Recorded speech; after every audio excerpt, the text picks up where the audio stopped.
startup company based in the Raleigh-Durham area of North Carolina. We're actually in old tobacco country in Oxford.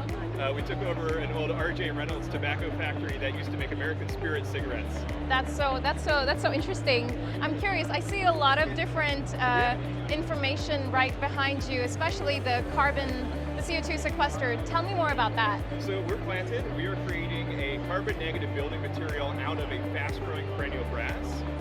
The grass grows to roughly 20 feet every single growing season. We're able to cut it down. It's rapidly renewable versus waiting, 25, 30 years for a tree to grow. We're rapidly creating building materials out of a fast growing plant.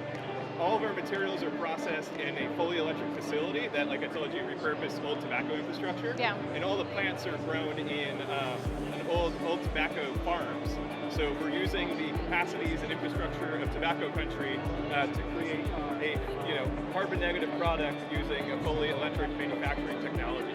That's really exciting. What is the thing that you're most excited about for the next 12 monsts? Honestly, seeing more of these on homes. So we built our first home with DR Horton in July. Congratulations! Thank you. Yeah, I got to climb up there and we had a camera crew. We shot a whole promotional video. It's out on our website, and honestly, seeing these panels hit a home was beautiful. And I just cannot wait for these to hit more DR Horton homes and other builders' homes throughout the next 12 months.